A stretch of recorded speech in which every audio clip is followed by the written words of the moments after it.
Halo, halo, halo. Penonton bayaran, penonton bayaran, penonton bayaran, penonton bayaran. Hai semuanya. Halo. Waktu ntar Firman, keep that same energy, oke? Ya, ya. Jadi, masa nonton bola, nonton basket bisa au, bisa nonton ke synchronize, bisa au. Masa Firman nggak bisa au, right? Ntar pas lagi Firman bisa bilang amen, bisa bilang ouch, bisa bilang wow, atau bisa bilang au. Oke? Alright. Jadi, kita punya teks hari ini, aku berdoa dan berharap supaya bisa menjadi usher untuk kita punya AC 2022 ntar, which is in like 2 weeks time. Right? So, kita mau ke 2 Samuel 9 ayat 1 sampai 10. Oh kenalan katanya. Oke, namaku Dennis, nggak ada nama belakang, jadi Dennis doang. Kayak Adele, ya kan, Cher, yang keren-keren namanya cuma satu doang. Michael, ya kan. So, namaku Dennis, aku kampus pastor Atmosphere Melbourne. Di sini ada beberapa anak Melbourneku di sini. Hai.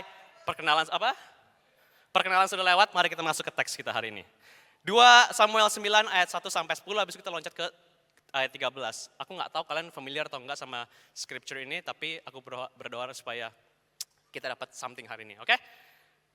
Lumayan panjang, jadi yang belum devotional hari ini devotional kalian.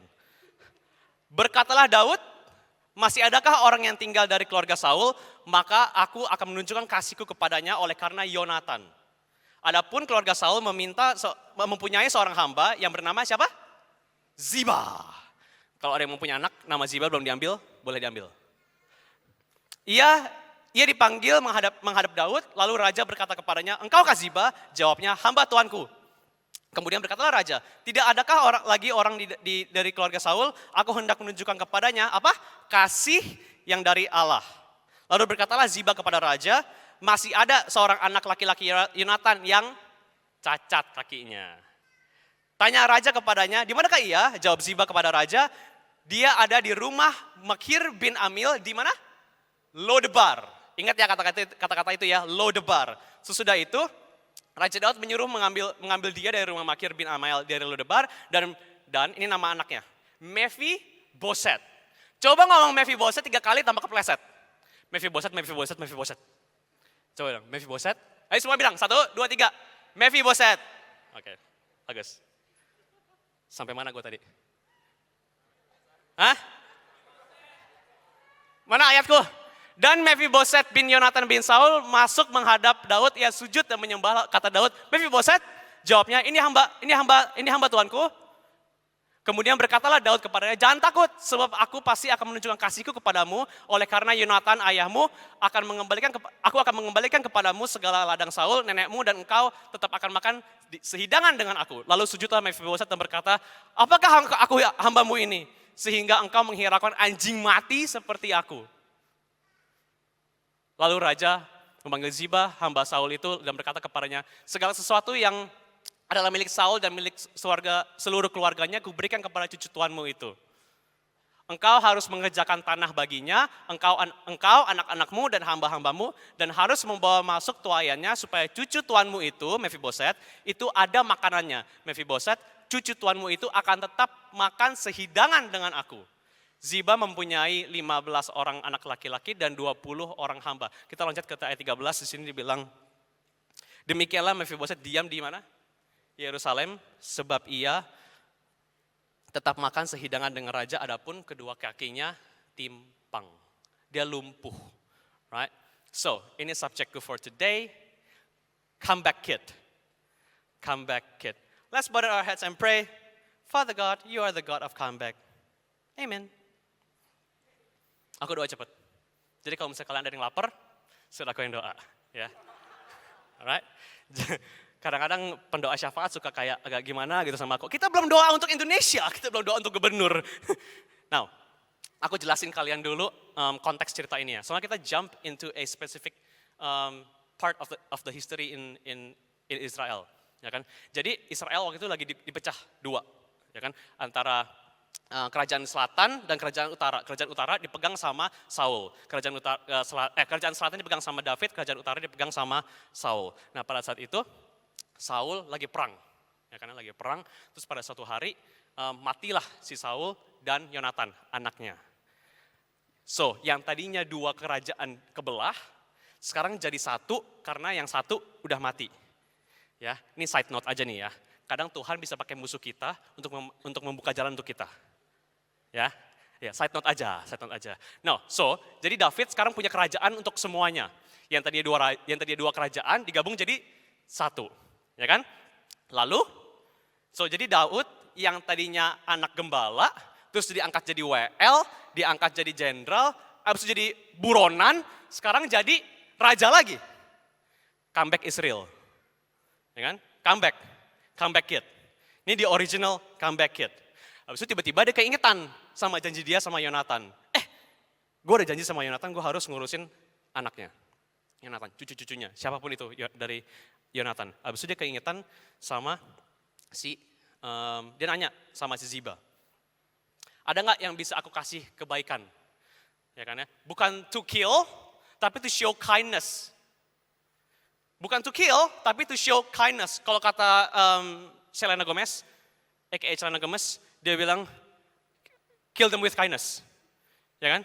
So, waktu zaman itu, ini lumayan agak beda dari raja-raja lain. Karena raja-raja lain, kalau misalnya dia tahu ada raja dari orang lain, raja dari keturunan orang lain, dia bakal nggak mau ada yang bisa kudeta dia. Oke? Jadi dia bakal pastiin semua keturunan dari raja-raja lain dimusnahin. Tapi bukan Daud. Daud nggak kayak gitu. Daud nanya, ada nggak anak dari kerajaan Saul yang bisa aku berkatin? Right? Now, this is where the story gets interesting. Mephibosheth itu kayak, kalau zaman sekarang dia kayak Prince William. Ya, jadi dia tuh next in line seharusnya. Karena dia punya bapak dan dia punya grandpa udah mati. Tapi masalahnya Mephibosheth di 2 Samuel 4 ayat 4 dibilang begini. 2 Samuel 4 ayat 4 dibilang begini. Yonatan anak Saul mempunyai seorang anak laki-laki yang cacat kakinya, ia berumur 5 tahun. Ketika datang kabar tentang Saul dari Yonatan dari Israel, inang pengasuhnya, udah ada suster pada zaman itu by the way. Inang pengasuhnya mengangkat dia pada waktu itu lalu lari, tapi karena terburu-buru larinya, anak itu jatuh dan menjadi timpang. Ia bernama Mephibosheth. Jadi dalam satu hari dia kehilangan ayahnya, kehilangan kakeknya, dan orang yang dia percaya, yang gendong dia, jatuhin dia, lalu dia lumpuh. Aku bikin suram dulu ya sermonnya ya, ntar kita baru senang-senang terakhir. Hidup lamaan dikit, ntar pasti kalian dijatuhin sama orang. Hidup lamaan dikit, pasti kalian ntar dijatuhin sama orang. Mephibosheth ini seharusnya bisa menjadi raja, seharusnya jadi raja, dan dia bakal jadi raja, tapi orang yang dia percaya ngejatuhin dia, habis itu dia jadi lumpuh kakinya. Pertanyaan aku buat kalian, siapa yang ngejatuhin kalian sampai kalian lumpuh? Bukan physically, tapi mentally kalian lumpuh, emotionally kalian lumpuh, spiritually kalian lumpuh. Siapa yang jatuhin? Seharusnya kita bisa selesai kuliah, tapi karena papi mami kita nggak bisa ngatur duit, lumpuh, jatuh, kalian nggak bisa selesai kuliah. Seharusnya kita ada orang tua yang bisa ada present, setiap kali pulang mereka senang melihat kita, tapi mereka malah sibuk cari duit tuh mereka nggak pernah. I need your presence, not presence. Lumpuh. Kita udah, kalau yang udah ada yang punya special friend udah kasih seluruh jiwa dan raga ke orang itu. Terus udah percayain kalian punya seluruh jiwa dan raga, terus mereka jatuhin, terus kalian lumpuh. Tahu nggak? Hal paling sakit waktu kita lumpuh apa? Bukan kelumpuhan itu sendiri, tapi waktu kita ngeliat orang lain punya hal yang bikin kita lumpuh. Kita ngeliat orang lain punya papi dan mami yang sayang mereka, kita ngeliat orang lain punya special friend yang nggak take advantage of them, kita ngelihat orang lain bisa punya apa yang kita nggak punya. Itu yang paling sakit, bukan lumpuhnya, tapi ngelihat, karena that pain is a reminder of the things that you lost.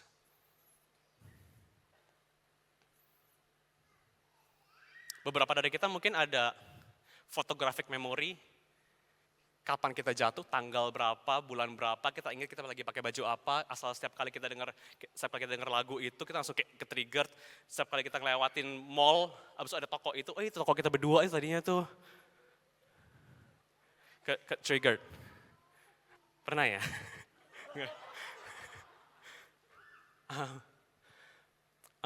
Mami aku kasih aku wejangan waktu aku masih ABG karena dia tahu aku udah mulai cemewan sama cewek.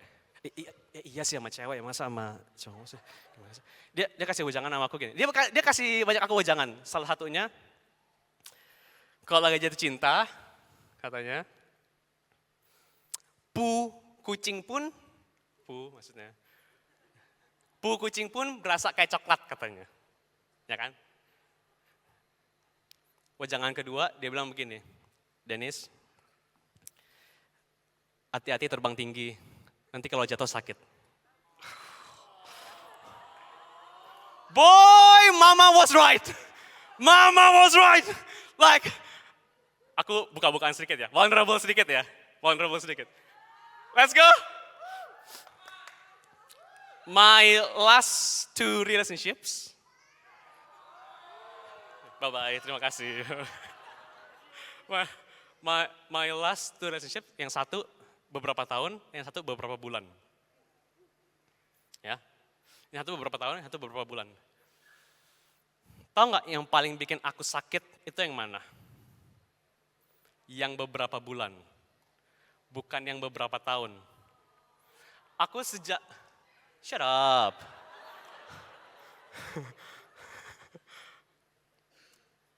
Tahu nggak kenapa?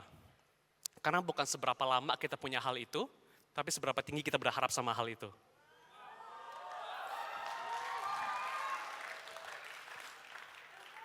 Aku jatuh, lumpuh, aku ngerangkak bertahun-tahun, aku nggak bisa kemana-mana, sampai Pastor Kiki bilang sama aku, Dennis, kamu kayak pakai kacamata kuda katanya. Pastor Kiki, kalau bukan karena Pastor Kiki, aku masih bakal pakai kacamata sekarang. Right? Now, mami aku benar, tapi nggak sepenuhnya benar. Karena kalau rasa sakit itu harga yang aku harus bayar, aku bakal bayar itu.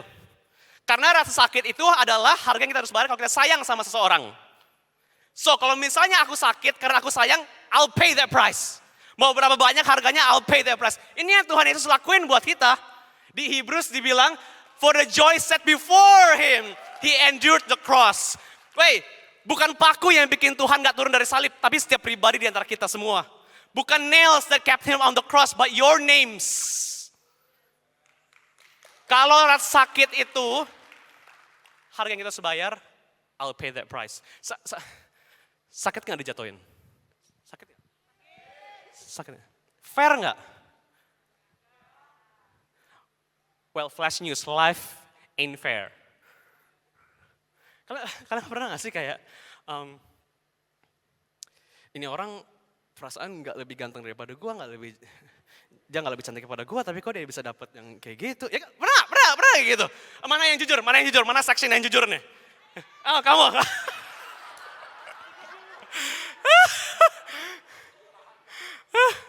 Like, pernah gitu. Gue perasaan lebih pintar daripada dia, tapi kok bisa dapet kerjaan sih? Ya kan? Life ain't fair. And flash news, God is not fair. Sekian dan terima kasih. Enggak bercanda. Karena salib itu adalah transaksi yang paling gak fair sedunia. Kalau fair, seharusnya kita yang ada di salib. Tapi Tuhan Yesus bilang, no. Gue yang mati sebagai mereka dan untuk mereka supaya dia bisa punya hubungan sama Bapa di surga. God is not fair, but he is just. Makanya kita justified, kita dibenarkan oleh Tuhan. Pertanyaannya adalah buat kita, bisa nggak kita hidup di lembah ketidakadilan? Apakah kita harus cabut setiap kali ada ketidakadilan di hidup kita? Right? So, yang bikin aku tertarik sama teks ini adalah si Mephibosheth, aku hampir kepleset tuh kan ya. Mephibosheth itu dia bukan cuma lumpuh, Tapi dia tinggal di Lodebar. Everybody say Lodebar. Lodebar. Lodebar. Sorry. Lodebar. Yang bikin aku tertarik sama teks ini adalah, setiap kali aku baca teks, aku selalu cari kontras sama kesamaan. Ya kan ya? Yang bikin aku tertarik sama teks ini adalah karena, nih, Lodebar itu ada banyak artinya. Salah satunya adalah no pasture. So, di sini kita ada Daud yang nulis Mazmur 23 yang dia bilang, kau membaringkanku di padang rumput yang hijau. Sedangkan di satu sisi si Mephiboset tinggal di Lodebar yang gak ada padang rumput yang hijau. Kontrasnya, yang satu tinggal di istana dengan padang rumput yang hijau, yang satu tinggal di yang gak ada padang rumput. Kesamaannya adalah yang satu adalah comeback kid, yang satu lagi adalah anak raja yang David lagi mau bantu untuk bisa comeback. Lodebar arti katanya no pasture. Salah satunya juga bukan cuma no pasture, tapi adalah no word. Gak ada firman. Waktu kita lagi lumpuh, kita berasa Tuhan gak ngomong lagi sama kita. Ya kan? Bukan cuma no pasture, no word, tapi juga no communication. Waktu kita lagi lumpuh, kita mau ngomong sama orang aja itu udah males. The fact that kalau setiap kali kita buka mulut rasanya ada ombak yang datang ke pikiran kita, that triggers our mind again. Waktu kita tinggal di Lodebar, mentally, spiritually, kita berasa we live in the land of no pasture, no word, and no communication. Kalau Mephiboset tinggal di Lodebar secara physically and literally, beberapa dari kita tinggal di Lodebar secara spiritually, mentally, and emotionally. Kita datang ke gereja jadi WL, jago-jago, jadi drummer, Brian jago banget by the way.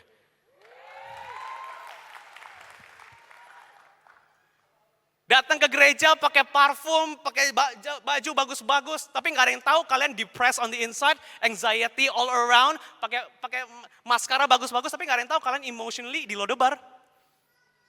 Nggak ada yang tahu, nggak ada yang tahu. Si Mephiboset, orang yang tepat, tapi tinggal di tempat yang nggak tepat. Anak seorang raja tinggal di tempat yang nggak ada padang rumputnya. Karena dia kehilangan semuanya dalam satu hari. Dia kehilangan title-nya, dia kehilangan semua pakaiannya, semua hartanya, dia kehilangan. Tapi I don't know who needs this, tapi kalian bisa kehilangan apa yang ada pada kalian, tapi kalian jangan kehilangan apa yang ada di dalam kalian. Kalian boleh kehilangan harta, tapi jangan sampai kehilangan harga diri. Kalian boleh kehilangan special friend, tapi jangan kehilangan standar kalian. Kalian boleh kehilangan friends, tapi jangan kehilangan values kalian. Jangan. Terus tiba-tiba si Daud, dia ingat janji dia sama Yonatan. Dia bilang, Ziba, bawa dia ke sini. Now, aku nggak tahu ini buat siapa, tapi Tuhan udah taruh nama kalian di orang yang tepat, pada musim yang tepat, di waktu yang tepat. Karena Ziba itu adalah inside man. Tuhan udah taruh inside man di tempat yang kalian butuhin. Pekerjaan kalian, keluarga kalian, relationship kalian, Tuhan udah taruh Ziba-Ziba kalian. Amin? Amin. Now, yang menarik adalah, waktu si Daud ingat tentang janji dia di sini, Mephiboset nggak tahu Daud ingat janjinya, ya kan? Di sini dia tahu dia mau bikin sesuatu, mau jadiin berkat. Mephiboset nggak tahu dia lagi bakal kedatangan berkat. Di sini ada Tuhan lagi bekerja, tapi Mephiboset nggak tahu ada Tuhan bekerja sama dia. Orang-orang boleh bilang itu hoki atau luck, tapi aku mau bilang ini bukan hoki, tapi namanya providence. Ini waktu tangan Tuhan bekerja tanpa kita tahu. Ya, ini waktu bangsa Israel, waktu mereka dijajah sama bangsa Mesir selama 400 tahun, mereka berdoa ke Tuhan, Tuhan send us deliverance. Tahu nggak Tuhan ngapain habis itu? Habis mereka berdoa. Mereka berdoa, Tuhan kirim aku deliverance. Tuhan bilang, I'll talk to your deliverer. You missed it. Israel doa, Tuhan kirim deliverance. Tuhan ngomong sama deliverer. Berarti Tuhan gak ngomong sama mereka langsung. Mereka pikir mereka dicuekin sama Tuhan. Tapi cuma waktu kita berdoa tentang our deliverance, Tuhan udah ngomong sama our deliverer. Tapi mereka nggak tahu Tuhan udah ngomong sama deliverer mereka. Mereka pikir Tuhan cuekin mereka. Tapi do not mistake God's silence for God's absence. Don't mistake it. Don't mistake it. So, akhirnya si Daud bilang ke Ziba, dimanapun si itu anak, Mephiboset, nggak kepleset. Mephiboset, bawa dia ke sini. Dia bilang, sesudah itu di 2 Samuel 9 ayat 5 dia bilang begini. 2 Samuel 9 ayat 5 dia bilang begini. Sesudah itu Raja Daud menyuruh mengambil dia, Mephiboset, dari rumah Makir bin Amiel dari Lodebar. Daud menyuruh mengambil dia dari rumah Makir bin Lamiel di Lodebar. Sangat-sangat spesifik dikasih taunya harus diambil dari mana. Karena Tuhan tahu exactly where you are. Orang-orang mungkin nggak tahu where you are emotionally, orang-orang mungkin nggak tahu where you are financially, mungkin orang-orang lain nggak tahu where you are spiritually, tapi Tuhan tahu exactly where you are. Masalahnya adalah kita tahu nggak dan kita mau jujur nggak sama diri kita sendiri, kita ada di mana. Tapi Tuhan gak bisa kasih kesembuhan kalau kesombongan kalian ngalangin kejujuran kalian. Oh, gue udah maafin dia kok. Setiap kali denger namanya langsung ke-trigger sendiri. Why do you have to be a fake to a God who knows all truth? Ngapain bohong? Kayak dia gak tahu aja lu lagi rasain apa. Listen. God will fix it if you'll face it. He will fix it if you'll face it. Kalau kita mau jujur kita di mana emotionally, spiritually, He'll fix it if you'll face it. Bilang ke kiri kanan kalian, aku tuh lagi pada COVID, lagi pandemi, tapi bilang ke kiri kanan kalian, ke tetangga kalian, bilang He'll fix it if you'll face it. Come on now. Tadi aja teriak-teriak lo awal-awal. He'll fix it if you'll face it. Harus jujur. He'll fix it if you'll face it. Harus jujur. Karena, hear me atmosphere. God meets us where we are, not where we pretend to be. Jujur sama diri kita masing-masing. Terus, si Daud panggil Mephiboset balik ke Yerusalem, ke istana, ya kan? Now, Alkitab bilang dia lumpuh. Sini ada cowok yang kuat nggak? Hah? Yang nge-gym? Yere sama Yos deh. Yere sama Yos. Weh, buruan weh, timer weh. Loh, semoga nggak jatuh ya. Ini aku I didn't plan this. I should have briefed you guys, tau nggak? Tapi ya sudahlah. YOLO. Tepuk tangan dulu tuh. Oke, sini, Yere, sini. Oke. Jadi, kamu di bawah dong, jangan sok-sok tinggi. Oh iya. Jadi katanya, kita bilang Mephiboset lumpuh dua-duanya. Tapi Daud minta Mephiboset untuk dibawa ke istana. Terus gimana dibawa ke istananya? Kan dia lumpuh. Jangan dong Den, please. Dua-duanya ayo. Kiri kanan. Gue gendong gue, bukan gendong lu berdua. Ngomong dong. Gendong ya, gendong. Oke. Nah, oke. Now. Jalan sono, ke kanan. Jangan jatuh ya. Now. Hear me. Nggak ada mereka. Now. Enak gak? Berat gak? Ya, oke lah. Oke. Ototnya gede nih. Mephiboset lumpuh karena apa? Sekarang dia harus percaya sama orang untuk gendong dia lagi. Wow. Drop me down, pelan-pelan. Oke. Bisa nggak kita percaya lagi sama hal yang tadinya bikin kita lumpuh? Bisa nggak?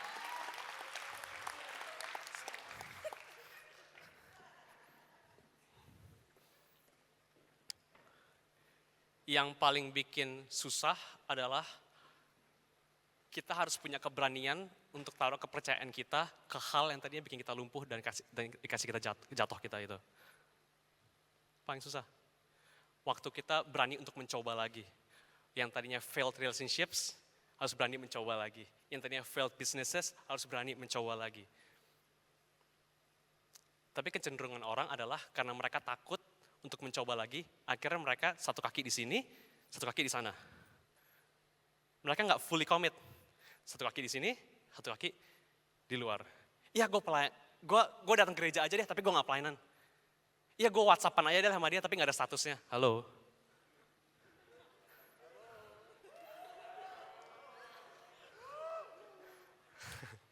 Kalau nggak bisa bilang amin, bilang ouch.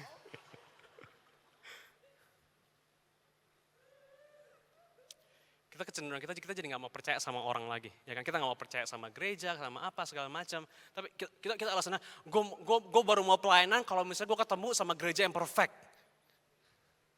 Flash news, nggak ada gereja yang perfect. Kalau misalnya pun ada, begitu yang masuk, jadi nggak perfect lagi.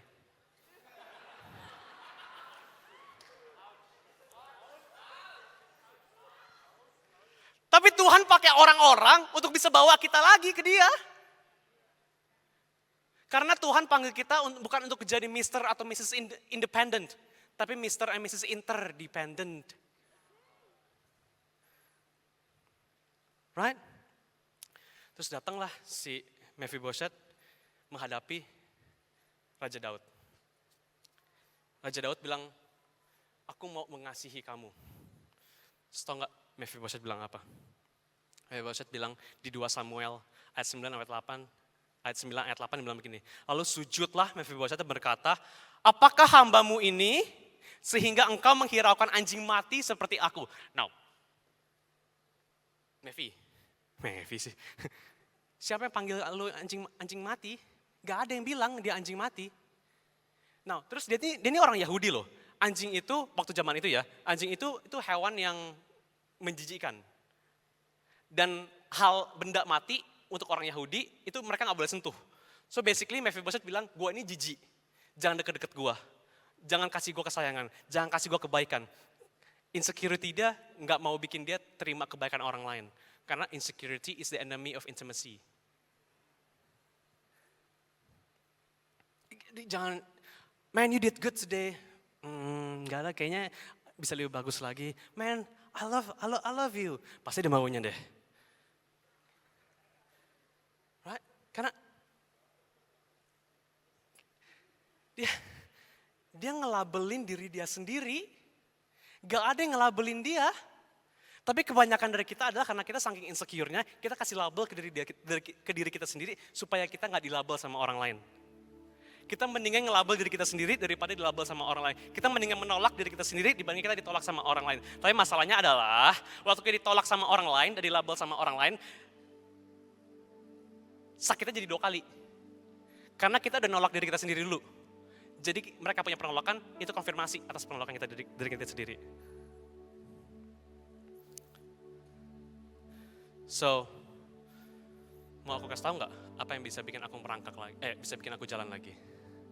Setelah aku merangkak, jalan kemana-mana, merangkak, ngesot. Mau tahu nggak?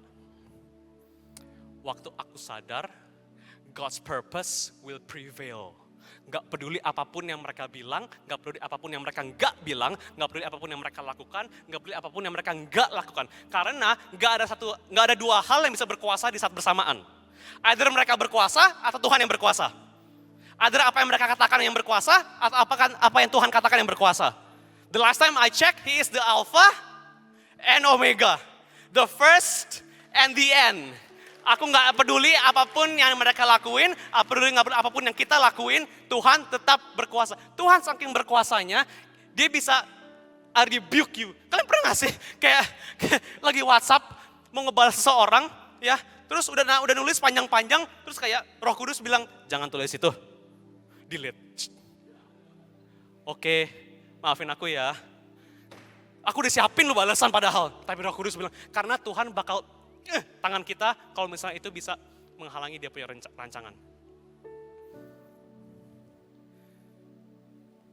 Waktu aku sadar apapun yang mereka lakuin itu gak akan pernah jadi jalan buntu aku. Karena Tuhan selalu bikin jalan keluar.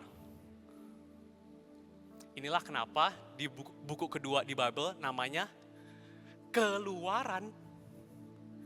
Karena Tuhan selalu punya jalan keluar. Gak peduli you lagi stuck di mana. Orang Kristen tuh gak pernah stuck. Lihat aja dari buku Keluaran. Namanya udah Exodus. Dari kata exit. Gak mungkin kita stuck kalau orang Kristen. Karena Tuhan selalu bikin jalan keluar. Kalau mau tepuk tangan jangan ragu-ragu.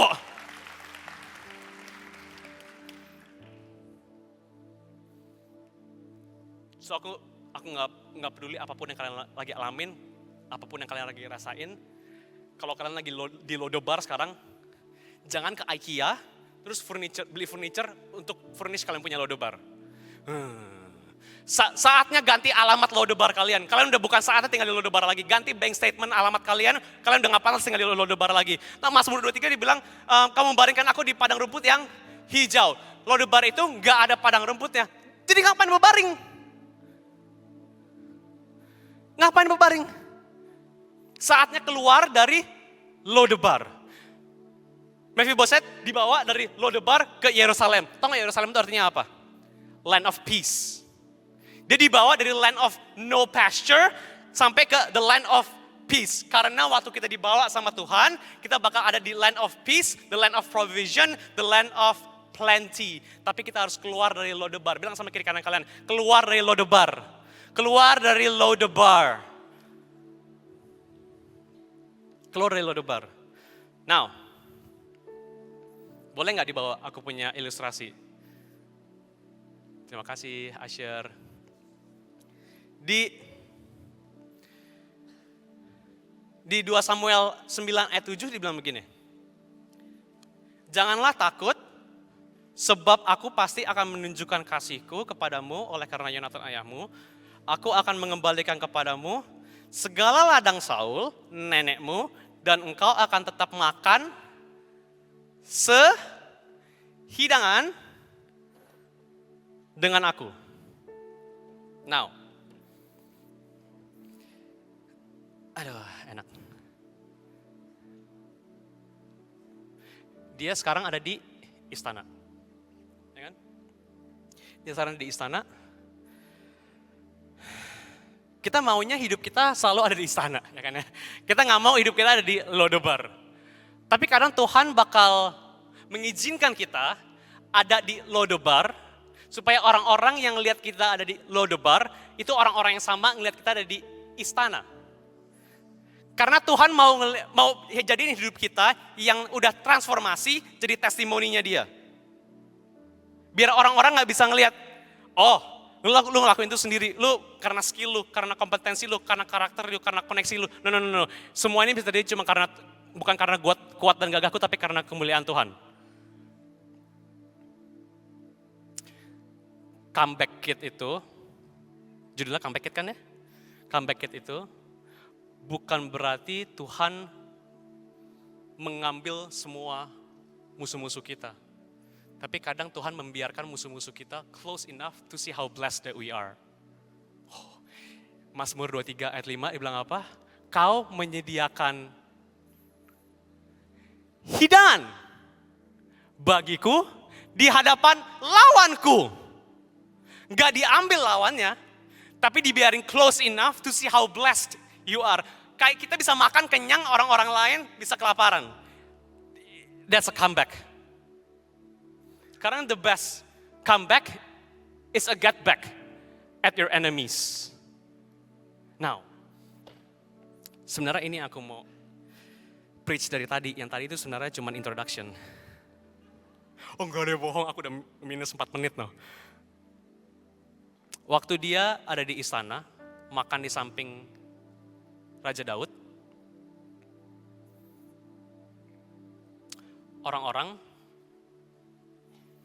cuma bisa lihat dia dari pinggang ke atas.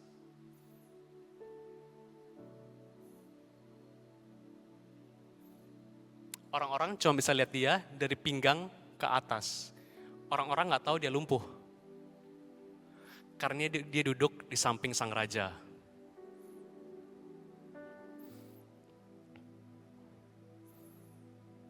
Orang-orang nggak tahu dia lumpuh. Kalian tahu nggak arti nama Lodebar apa? Arti nama Mephibosheth apa? Destroyer of shame. Penghancur rasa malu. Seumur hidup dia nggak pernah bisa menghidupi identitas dia. Tapi begitu dia duduk di samping sang raja, duduk di depan hidangannya, dia baru bisa menghidupi identitas dia. I destroy Lodebar. I destroy Mephibosheth, shame. I destroy insecurity. I destroy my infirmity. I destroy my anxieties. Kalau kita duduk di hidangan sang raja. Enggak peduli apapun yang kalian udah lakuin, enggak peduli apapun yang mereka udah lakuin, God has enough grace to replace what you waste. Right? Now, sayangnya, walaupun dia udah ada di istana dan duduk di samping sang raja, dan selamanya dia makan di hidangan ini, dia masih tetap lumpuh loh. Dia masih tetap lumpuh. Kamu masih tetap pernah sakit hati. Kamu mungkin tetap udah kehilangan papi kamu atau mami kamu mungkin kehilangan pekerjaan kamu. It happened. Walaupun kita udah balik ke tempat hidangan. Kalian tahu nggak ada this quote yang sering banget orang bilang, everything happens for a reason. Semuanya terjadi pasti ada alasannya. Tapi nggak pernah di seluruh Bible dibilang Tuhan bakal kasih tahu alasannya. Nggak pernah dikasih tahu. Yes, everything happens for a reason, tapi Tuhan nggak pernah kasih tahu. Nggak pernah dijanjiin kita bakal kasih tahu alasannya. Pertanyaan, terus aku sadar, nggak peduli alasan apapun yang Tuhan kasih ke aku, alasan itu nggak akan pernah cukup. Karena aku ngerasa aku tetap udah ngelaluin itu. It hurts. It happened. It still happened. I still did that. They still did that. My parents still did that. I went through that. It still happened.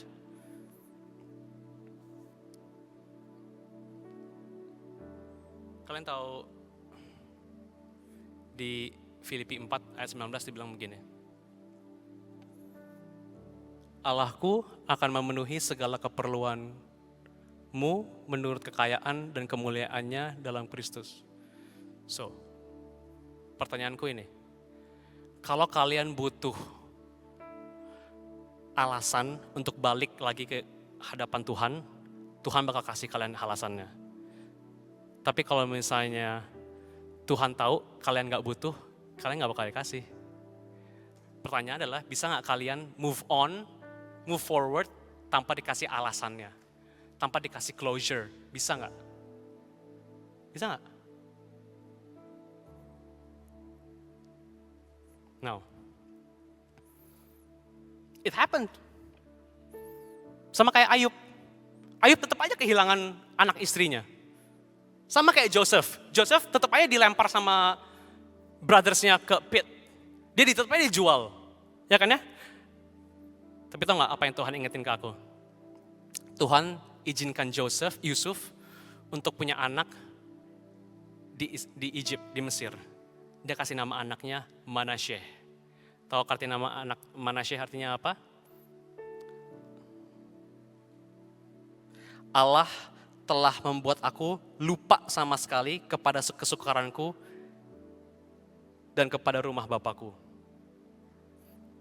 Tuhan bakal izinin kita untuk melahirkan sesuatu di musim ini, di mana sukacitanya melebihi segala sesuatu dan bakal bikin kita lupa dari rasa sakit kita masa lalu. That's what I believe God wants for us today. Kalian tahu gak?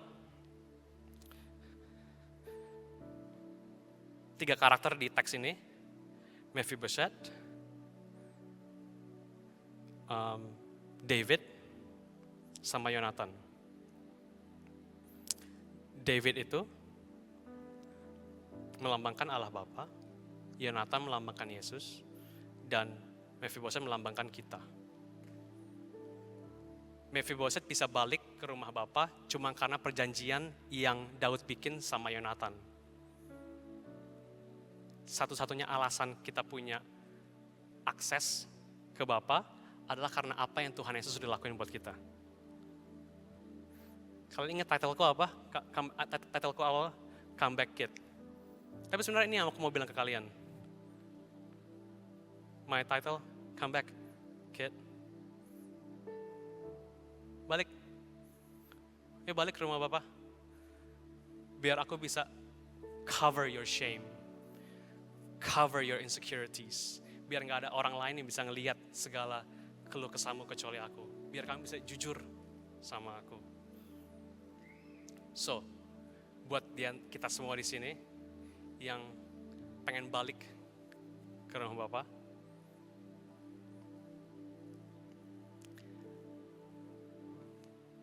aku mau ajak kalian angkat tangan, berdiri.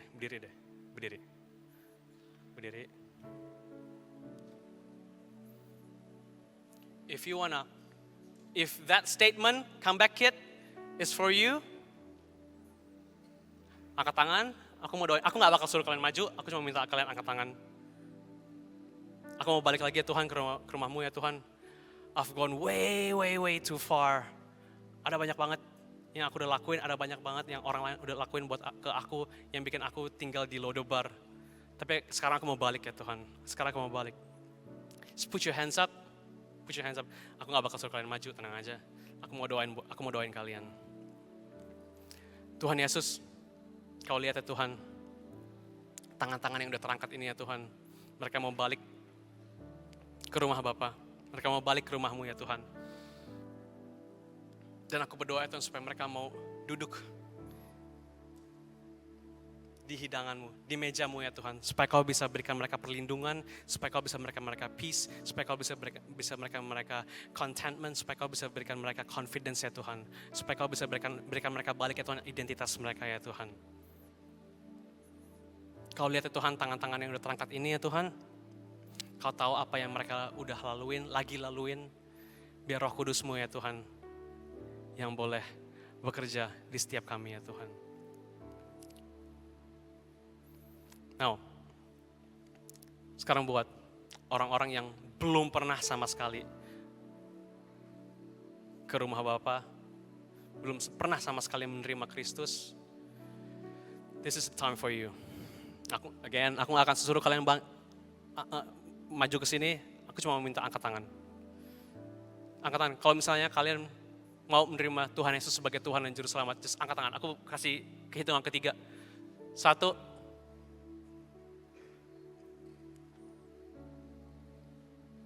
angkat tangan. 2, I see you.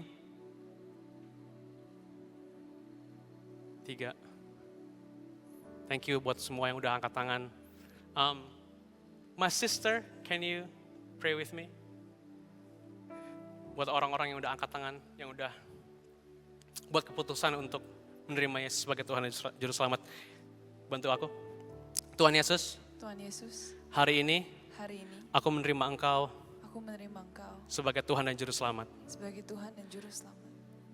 Datanglah pada hidupku, ubah hidupku, dari sekarang sampai selama-lamanya. Kaulah Tuhan dan Rajaku. Terima kasih Yesus, terima kasih Yesus, terima kasih Yesus. Let's give them a big round of applause, guys.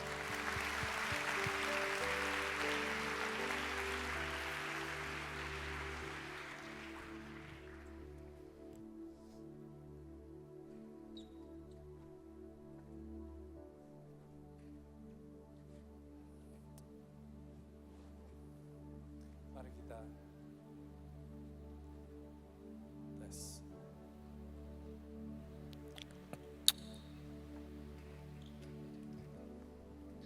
Tes. Mari kita bersyukur pada Tuhan, kita minta berkat dari Tuhan. Tuhan terima kasih malam ini kami boleh beribadah, kami boleh datang ke rumah Tuhan. Terima kasih untuk kebaikan-Mu. Terima kasih untuk firman Tuhan yang ditaburkan. Kami berdoa supaya jatuh ke tempat yang subur untuk melaksanakan semua yang Tuhan kehendaki. Sebelum kami pulang, kami mohon berkat Tuhan. Mari semua, atmosfer angkat tanganmu di hadapan Tuhan. Tuhan, lihat tangan-tangan yang diangkat. Turunkan berkat-Mu atas kami semua. Saudara, terimalah berkat dan rahmat dari Allah Bapa, kasih setia dari Tuhan Yesus Kristus, pertolongan, pimpinan, kuasa, penyertaan dari Roh-Nya yang kudus. Kiranya Allah Tritunggal menuntun kita melewati semua musim, membawa kita, menjadikan kita bertumbuh, berbuah, dan membawa dampak yang memuliakan Tuhan. Di dalam nama Tuhan Yesus Kristus, kami sudah berdoa. Mari semua sama-sama yang diberkati katakan, amin. Tuhan berkati semuanya, Tuhan berkati.